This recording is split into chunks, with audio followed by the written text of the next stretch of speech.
Waraanni bilisummaa Oromoo bakkeewwan garaagaraatti humnoota mootummaa irratti injifannoo gonfachuu beeksise. Bakkeewwan injifannoon itti argaman zooniiwwan giddugaleessaa fi kibba Oromiyaatti akka ta'es himee jira. Dubbi himaan waraana bilisummaa Oromoo Odaa Tarbii akka jedhanitti tibba kana waraanni bilisummaa Oromoo zoonii giddugaleessaa godinaalee Shawaa Kaabaa, Shawaa Lixaa fi godina addaa Oromiyaa naannawaa Finfinneetti waraana mootummaa irratti tarkaanfii jajjaboo fudhatee jira. Godina Shawaa Kaabaa aanaa Dagam bakka addaa Yaayyaa Haroo jedhamutti lolaa tureen ajajoota waraanaa olaanoo 3 dabalatee loltoonni mootummaa 20 ajjeefamuu fi hedduun madaa'uu himee jira. Warreen madaa'an hospitaalota Dagam, Kuyyuu fi Fiicheetti wal'aanamaa jiru jedhame. Kaleessa immoo aanaa Kuyyuu bakka addaa Uyyuu Cabaree jedhamutti lolaa tureen loltoonni mootummaa 20 kan ajjeefamuu fi hedduun madaa'uu himanii jiru Odaa Tarbii. Guyyaa lama dura ammoo godina addaa Oromiyaa naannawaa Finfinnee aanaa Sulultaatti waraanni bilisummaa Oromoo tarkaanfii fudhateen loltoota mootummaa 16 ajjeesee 25 madeessee jira jedhan dubbi himaan kun. Godina Shawaa Lixaa aanaa Aadaa Bargaatti ammoo mooraa loltoota mootummaa irratti haleellaan banamnaan loltoonni mootummaa baqatanii jiru jedhame. Aanaa Meettaa Walqixxee Minaaree fi Eela gidduutti haleellaa banameen konkolaataan paatrooliin tokko wayichaa barbadaa'u meeshaaleen waraanaa hedduunis booji'amanii jiru jedhan Odaa Tarbii. Bifuma wal fakkaatuun godina Shawaa Kaabaa aanaa Waacaalee Dirree Muka Xurrii jedhamutti humnoota mootummaa waraana bilisummaa Oromoo waraanuuf bahan irraa meeshaaleen waraanaa hedduun booji'amuu dubbi himaan kun ibsanii jiru. Gama biraatiin zoonii kibbaattis Cibrawwan Odaa Adoolaa fi Laga Dambiitti waraanni bilisummaa Oromoo tarkaanfii jajjabaa fudhachuutu dhagahamee jira. Odaa Tarbii akka jedhanitti Cibraan Odaa Adoolaa godina Gujii Bahaa Nawaadaraa bakka addaa Xiyyaaraa jedhamutti loltoota mootummaa waliin wal waraanee loltoota bilisiginnaa 33 ajjeesee 19 madeessee jira.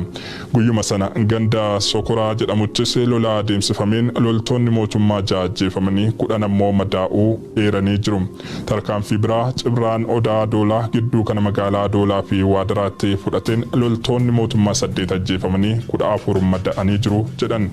Cibraanii Laga Dambii ammoo aanaa Sabbaa Booruu bakka Carrii Baqaqaa jedhamutti loltoota mootummaa 8 akka ajjeesee fi 12 akka madeesse dubbi himaan waraana bilisummaa Oromoo Odaa Tarbii beeksisanii jiru. Injifannoo WBO'n gonfadhe jedhe kana ilaalchisuun mootummaan waan jedhe hin qabu.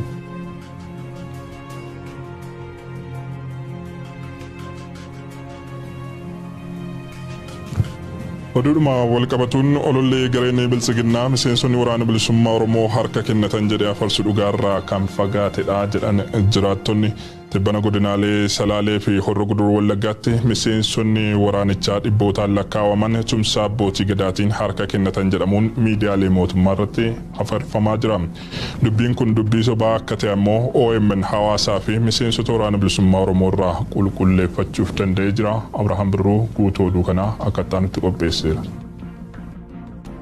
Salaalee aanaa warra jaarsoo dabalatee aanaalee 5 keessaa Horroo Guduruu Wallaggaatti aanaa Abee Dongoroorraa miseensonni waraana bilisummaa Oromoo walumatti 326 guyyoota darbanitti harka kennatan jedhu miidiyaaleen mootummaa. Akka gabaasa miidiyaalee akka OBN'tti warri kun dhiibbaa abbootii gadaa fi maanguddoota biyyaatiin harka kennatan. Salaalee aanaa warra jaarsoo qofatti OBN akka jedhutti miseensonni waraanichaa 190 ta'an qawwee 30 waliin harka kennatan. OMN dhimma kana qulqulleeffachuuf gara jiraattota naannichaa fi qondaalota waraanaatti bilbilee jira. Akka isaan jedhanitti miseensonni waraana bilisummaa Oromoo harka kennatan hin jiran. Gareen bilisiginnaa olola dhugaarraa fagaatee fi hin fakkaanne tamsaasaa kan jiru dirree waraanaatti waan of galuu dadhabeefi namoonni harka kennatan jedhamanii miidiyaan mul'atan hidhannoo fi sansaki isaanii waraana keenyan walitti dhufuu jedhu qondaalli waraana bilisummaa Oromoo OMN wajjin turtii godhan. Warra jabballee ta'anii uummata ta'anii qawwee dubbataa hidhatanii jiranii namoota sana abatanii namoota humnaa jechuudha. Waan harka kennatanii dhaggeessanii hunda dubatee waraana bilisummaa Oromoo namni tokkoyyuu namni harka kennatee jiru. Harka kennachuu hafuuti dhimma daa'imni iyyuu harka kennachuun barbaadu waraanni bilisummaa Oromoo fakkiisa malee. Yeroo akkasii waan isaan oofuu barbaadanii fi duulli isaanii Oromiyaa irratti labsanii jedhan kun gara xumuraarra waan jiraniif yeroo ammaa kana bakki garaagaraatti duulli isaanii waan fashaleef waan duula amma gaggeessan kanaaf injifannoo argatanii wayii gaggeessanii Akkololaatti itti fayyadamuuf yookiin immoo waraana bilisummaa Oromoo kaan Finfinneerraa, kaan biyyaa baheeraa, Aadi bokunoo bookine irraa jedhanii dhiyeessuudhaaf oololaaf fayyadamu malee waan kun kanaaf jechuudha. Mallattoo kufaatii isaanii jajjabeessuuf. Miseensonni waraana bilisummaa Oromoo hidhannoo ammayyaa fi mata mataan kan qabatan yoo ta'u, hidhannoon warri harka kennatan jedhamanii immoo boodattafaa fi baay'ina warra harka kennataniitii gadi. Kun humna waraana keenyaa salphisanii ilaaluu irraa maddaa jedha qondaalli waraana bilisummaa Oromoo. Faallaa kana waraanni isaanii bakkeewwan garaagaraatti humna haaraa dabalachaa injifannoo galmeessaa akka jiru dubbata namni kun. Opereeshinii tibbana godhameen waraana bilisummaa Oromoo sadarkaa yaaddoo ta'uu hin dandeenye irraan geenyee jedhan. Hoogganaa ittaanaan biiroo bulchiinsaaf nageenyaa Oromiyaa Koloneel Abbaba Garasuu dubbii Koloneel Abbaba Garasuu irratti yaada kan kenne qondaalli waraana bilisummaa Oromoo. Waraanni bilisummaa Oromoo godinaalee Oromiyaa 9 miti funyaan Finfinnee godina addaa Oromiyaa naannawaa Finfinnee dabalatee bakkeewwan to'ate qabaachuu himee jira.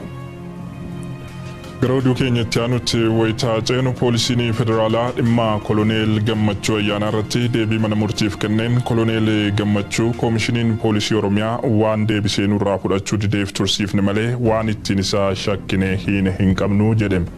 Caamsaa 19 bara 2022 jechuunis guyyaa kaleessaa mana murtii jibbaataa federaalaa dhaddacha sadaffaatti manni murtii dhimma qondaala olaanaa baa'oo koloneel Gammachuu ayyaanaa ilaaluuf taa'ee ture. Dhaddacha kanarratti ajaja beellamoota darbaniin kennametu ilaalame. Poolisiin federaalaa sababa ajaja mana murtii diduudhaan koloneel Gammachuu ayyaanaa hanga yoonaa hidheef deebii akka laatuu fi abbaan alangaas galmee cufsiisuun hidhamaa siyaasaa kana maaliif hiiksisuu akka dadhabee ilaalchisee deebii dhagahuuf kaleessatti beellamee ture. Bu'uuruma kanaan poolisiin federaalaa dhihaachuun deebii yeroo kennutti koloneel Gammachuu adaraan waan isaan bira kaa'ameef hidhee jiraachuu ibse. Kana daraan isa bira kaa'ate ammoo koomishiniin poolisii Oromiyaa akka ta'e koloneel Gammachuu deebisee akka fudhatuuf xalayaan gaafatus deebii akka hin argatin ibsee jira.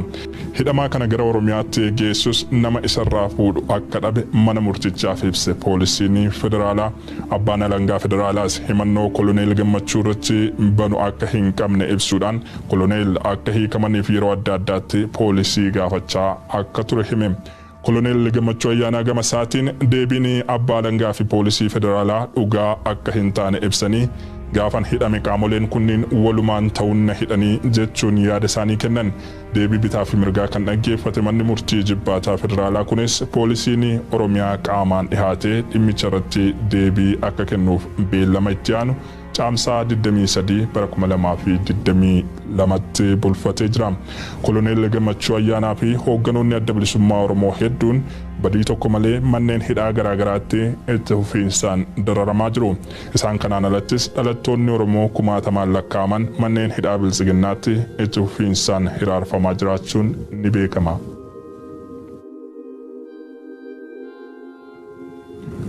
Finxaaleeyyiin Amaaraa fi gurmuun Baaldiraas manneen barnootaa magaalaa Finfinnee keessaa mallattoon Oromummaa jiraachuu hin qabu jechuun hokkara uumuu itti fufanii jiru. Barjawwan afaan Oromootiin barraa'an caccabsuu, alaabaa buusuu fi faaruun Oromiyaa akka hin faarfamneef danquun gochoota finxaaleeyyiin Amaaraa alaa fi keessaa wal ijaaruun manneen barnootaa keessatti raawwataa jiran wayichaa ta'u. Gochichi gara walitti bu'iinsaatti ce'uu akka malu barsiisonni OMN'f yaada kennan ibsanii jiru. Gochoonni kunniin wayitaa raawwatamanitti bulchiinsi magaalaa Finfinnee ammas callisaan ilaaluu filatee jira. Bal'inaan isinitti himna.